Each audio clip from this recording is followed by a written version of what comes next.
Avant de plonger dans cette histoire incroyable, pensez à vous abonner à la chaîne et à activer la cloche. Ici, chaque récit a quelque chose à dire, et vous ne voudrez pas en manquer un seul. Julian Carter, 42 ans, avait toujours rêvé d'une maison avec une piscine.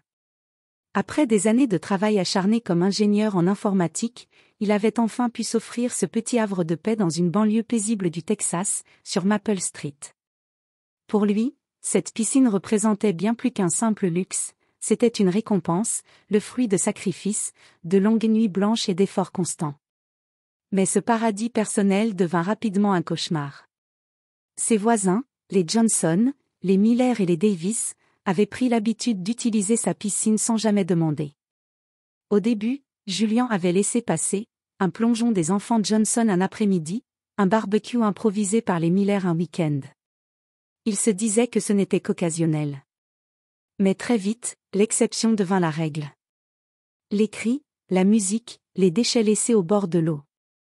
Julian se retrouvait étranger dans son propre jardin. Plus il tentait de poser des limites, plus ses voisins agissaient comme si ses paroles n'avaient aucune importance. Pire encore, certains osaient inviter leurs amis et collègues, transformant sa piscine privée en véritable lieu public. Un soir d'été, en rentrant plus tôt du travail, Julian trouva une dizaine de personnes qu'il ne connaissait pas, buvant, riant et dansant autour de sa piscine comme s'ils étaient chez eux. Il resta figé un instant, les poings serrés, le cœur battant. C'était la goutte de trop. Ce soir-là, en silence, il prit une décision. Il allait agir. Et ce qu'il fit ensuite allait marquer Maple Street à jamais. Maple Street, dans la petite ville de Frisco au Texas, avait tout du rêve américain. Des maisons aux façades claires, des pelouses impeccables, des boîtes aux lettres assorties, et surtout ce sentiment d'un quartier où tout le monde se connaît. En apparence, c'était une communauté soudée, unie par des barbecues collectifs l'été, des décorations de Noël synchronisées en hiver, et des voisins toujours prompts à échanger quelques mots au détour d'une allée. Julian Carter s'était installé là il y a 2 ans. Célibataire, sans enfant, il aimait la tranquillité que lui offrait ce coin de banlieue. Sa maison, plus moderne que les autres, se distinguait par sa grande piscine turquoise dans le jardin arrière, visible depuis la rue grâce à une clôture en fer forgé qui ne cachait rien. Cette piscine, il en était fier, c'était son oasis, son sanctuaire. En face vivaient les Johnson, une famille nombreuse avec 3 enfants turbulents. Tyler, 12 ans, toujours en train de dribbler un ballon de basket, Megan, 10 ans, une vraie boule d'énergie, et le petit Dylan, 6 ans, qui suivait ses aînés partout. Leurs parents, Rick et Amanda Johnson, sympathiques en façade, avaient un petit côté envahissant. À gauche, les Miller, Tom et Stephanie, la quarantaine, toujours entourés d'amis, un couple connu pour organiser des fêtes qui s'éternisaient tard dans la nuit. Et à droite, les Davis, George et Linda, un couple plus âgé, mais dont les petits-enfants passaient souvent les week-ends. Très vite, Julian avait remarqué quelque chose. Sa piscine semblait attirer les regards. À chaque promenade de chien, à chaque partie de ballon dans la rue, les enfants ralentissaient pour observer l'eau bleue qui scintillait sous le soleil. Les adultes aussi n'étaient pas indifférents, un compliment par-ci, une remarque admirative par-là. Au début, Julian se sentait flatté. Après tout, n'était-ce pas normal que les gens remarquent ce dont il était fier? Mais il ignorait encore que cette admiration allait bientôt se transformer en abus. Car, sur Maple Street, certaines familles ne voyaient pas cette piscine comme le bien privé de Julian Carter. Non. Il commençait déjà à l'imaginer comme une extension du quartier. Le premier incident eut lieu un samedi après-midi de juin, sous un soleil accablant. Julian travaillait à son bureau quand il entendit des éclaboussures provenant du jardin. Intrigué, il jeta un coup d'œil par la fenêtre et resta figé. Tyler, Megan et Dylan Johnson nageaient déjà dans sa piscine, riant aux éclats comme s'ils étaient dans un parc aquatique. Julian enfila ses sandales et sortit. « Salut les enfants, où sont vos parents ?» demanda-t-il, surpris mais encore calme. Megan répondit innocemment, en faisant un plongeon. « Maman a dit qu'on pouvait venir. » Quelques minutes plus tard, Amanda Johnson apparut par la clôture, un large sourire sur le visage et une bouteille de limonade à la main. « Oh Julian, j'espère que ça ne te dérange pas. » Avec cette chaleur, les enfants ne tenaient plus. Et ta piscine est tellement parfaite. Julien hésita. Il n'avait jamais donné son accord, mais il ne voulait pas passer pour le voisin grincheux dès le début. Alors il força un sourire et répondit. Bon, mais juste pour aujourd'hui. Il ne savait pas encore qu'il venait d'ouvrir la porte à bien pire. La semaine suivante, un autre événement se produisit. En rentrant du travail, Julien aperçut Tom et Stéphanie Miller installés sur ses transats, lunettes de soleil et cocktail à la main. La radio posée sur le bord de la piscine diffusait de la musique country. Julien, lança Tom en levant son verre. Tu devrais nous rejoindre, mec. Julien resta interdit. Vous êtes entré dans mon jardin sans me prévenir? Stéphanie haussa les épaules, l'air parfaitement détendu. Tu travailles tellement, ce serait dommage de laisser une si belle piscine inutilisée. On en prend soin, tu vois? Julien serra les mâchoires mais, une fois encore, il céda. Il se dit que ça ne se reproduirait pas. Mais ce fut le début d'une habitude. Très vite, chaque famille de Maple Street se mit à considérer la piscine comme un bien collectif. Les Davis amenaient leurs petits-enfants le dimanche. Les Johnson s'y installaient après l'école. Les Miller organisaient même des apéros improvisés. Julien, lui, voyait son havre de paix se transformer en parc municipal. Et plus il essayait de mettre des barrières, plus ses voisins semblaient les franchir naturellement, comme si sa maison faisait désormais partie des leurs. Il ne le savait pas encore, mais la patience qu'il croyait avoir allait bientôt atteindre sa limite. Julien en avait assez. Ses soirées, autrefois paisibles, se transformaient en vacarme incessant. Les rires, les cris, la musique qui résonnait jusque tard dans la nuit. Il avait tenté d'ignorer, de faire preuve de tolérance, mais chaque fois qu'il cédait, ses voisins poussaient encore plus loin. Un lundi soir, il décida de mettre les choses au clair. Il invita les Johnson, les Miller et les Davis dans son salon. Ils s'installèrent avec un air presque amusé, comme s'il s'agissait d'une réunion de quartier ordinaire. Julien inspira profondément avant de parler. « Écoutez, je tiens à préciser quelque chose d'important. La piscine est privée. Je l'ai construite avec mes économies, et je ne peux pas accepter que tout le monde l'utilise comme si elle appartenait au quartier. » Amanda Johnson échangea un regard avec son mari, puis répondit avec un petit sourire forcé. « Julien, voyons, ce sont des enfants. Tu sais combien c'est dur de les occuper en été. Ils adorent ta piscine, et tu es célibataire, tu ne l'utilises pas tant que ça, non? » Julien fronça les sourcils. « Ce n'est pas la question. Ce n'est pas parce que je vis seule que ma propriété devient publique. » Stéphanie Miller, accoudée au canapé, prit la parole à son tour. « Franchement, Julien. Tu pourrais être un peu plus sociable. On essaie juste de profiter tous ensemble. On pensait que ça te ferait plaisir d'avoir de la compagnie. » Il sentit la colère lui monter à la gorge. « Plaisir? Quand je rentre du travail et que je trouve des inconnus dans mon jardin? Quand je dois ramasser des canettes de bière et nettoyer des serviettes trempées? » George Davis, jusque-là silencieux, leva la main pour calmer les esprits. « Julien, ne prends pas ça si mal. On pensait que tu étais d'accord. Après tout, tu ne nous as jamais vraiment arrêtés. » Julien serra les poings. Il se rendait compte de son erreur, sa gentillesse avait été interprétée comme une permission. « Eh bien, je vous arrête aujourd'hui. À partir de maintenant, plus personne n'utilise ma piscine. C'est clair? » Un silence pesant s'installa. Les visages changèrent. Amanda Johnson haussa les épaules, presque dédaigneuse. « Si tu le dis, mais ne t'étonne pas si le quartier commence à te voir comme un rabat-joie. » Julien resta figé, choqué par l'audace de sa remarque. Il venait d'énoncer une limite claire, mais au lieu de respect, il n'avait récolté que mépris. Ce soir-là, seul dans son salon, il comprit qu'il avait perdu quelque chose, le respect de ses voisins. Et il pressentait qu'il n'allait pas obéir à sa demande. Il se trompait rarement. Ce vendredi soir-là, Julien termina sa journée plus tôt que prévu. Le soleil se couchait, laissant derrière lui un ciel rose et doré, et il se réjouissait à l'idée de se détendre dans son jardin, seul, enfin au calme. Il s'était promis un bain nocturne, un verre de whisky à la main, bercé par le silence. Mais en tournant le coin de Maple Street, il entendit déjà le bruit.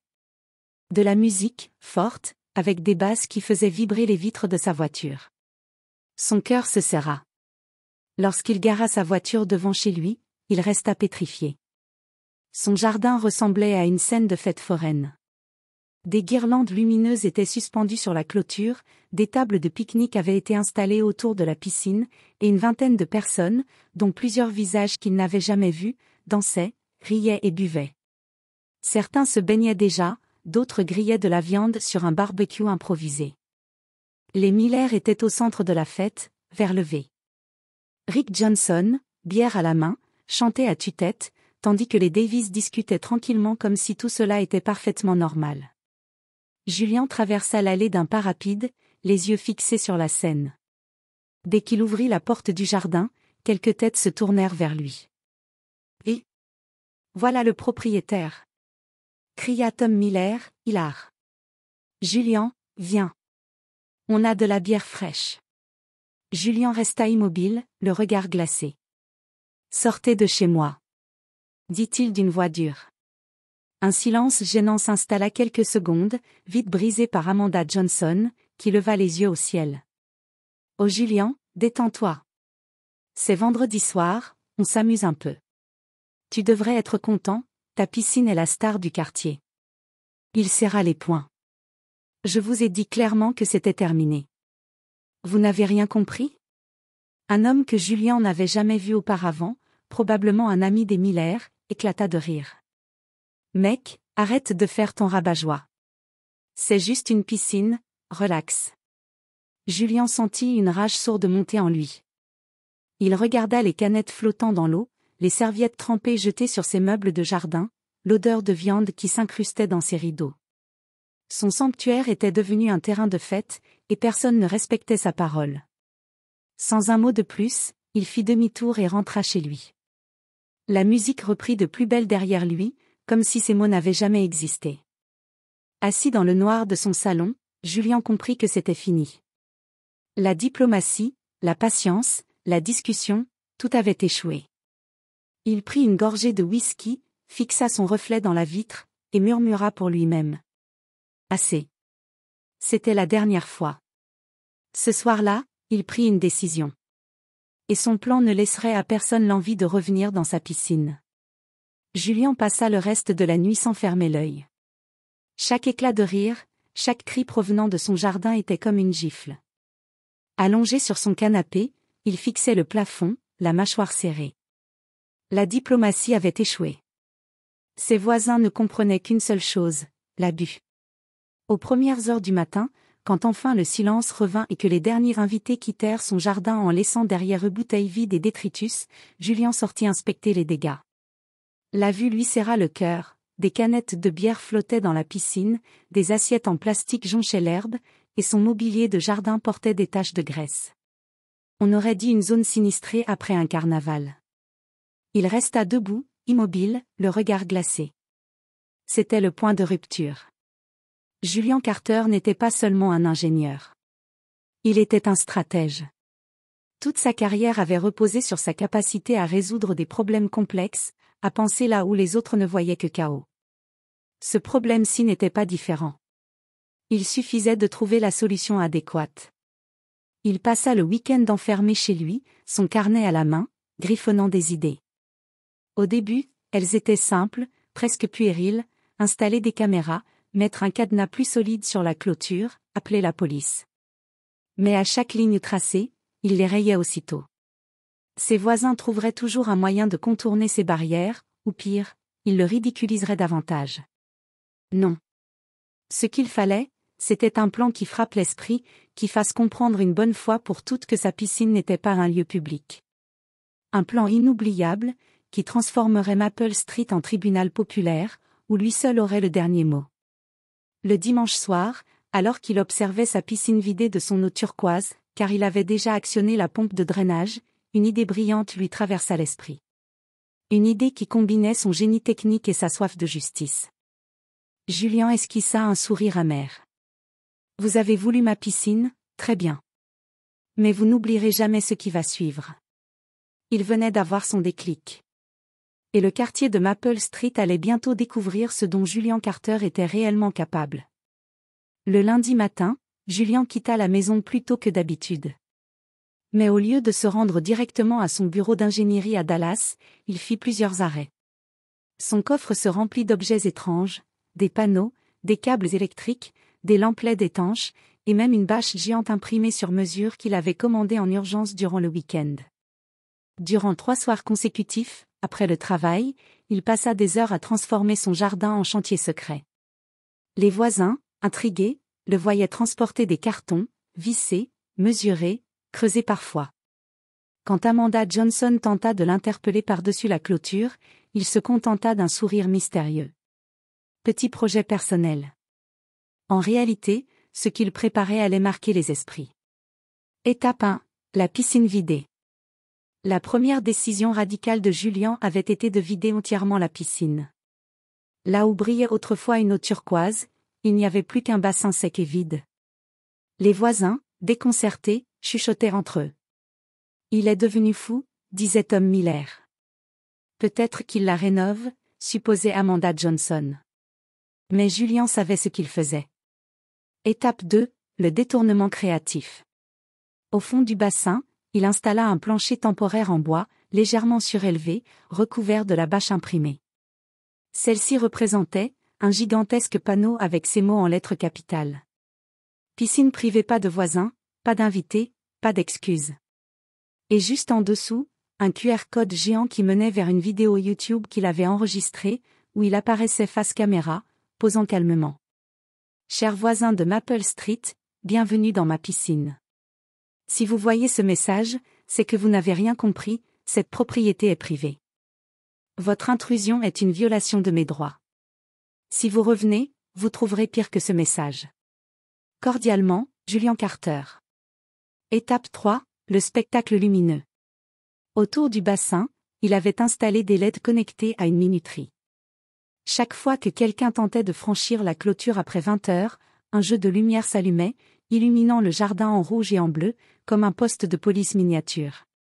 Le tout accompagné d'un haut-parleur discret diffusant un message enregistré. Attention. Propriété privée.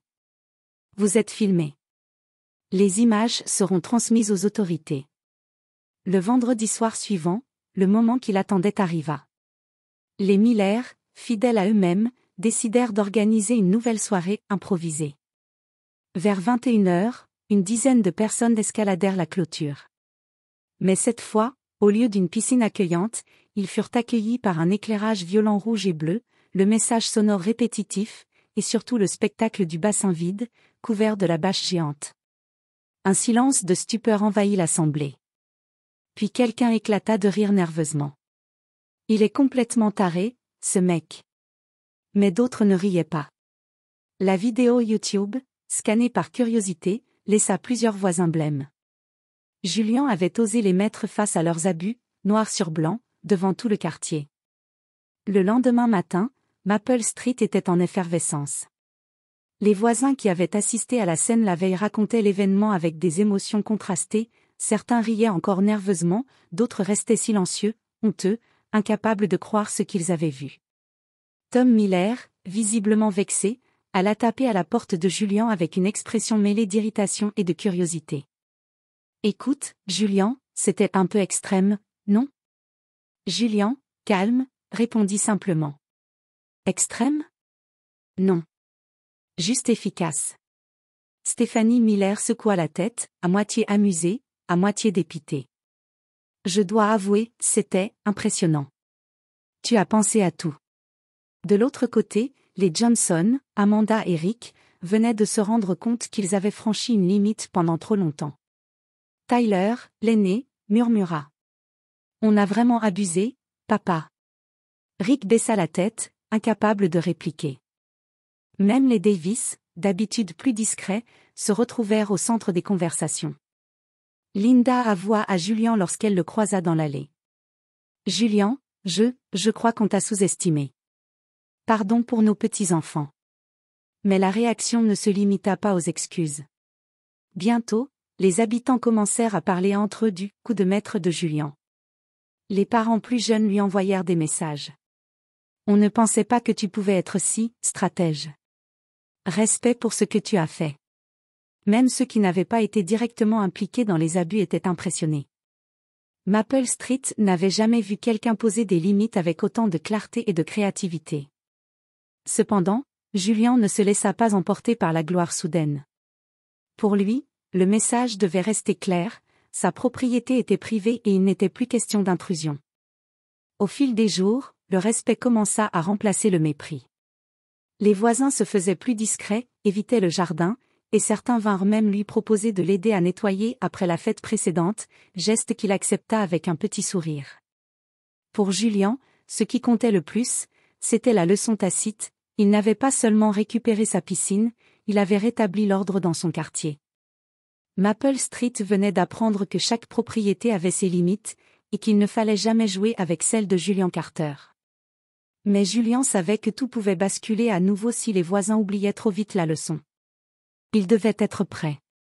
Quelques semaines après le spectacle de la piscine vide et du bassin transformé, Julian sentit que le moment était venu de clore définitivement l'affaire.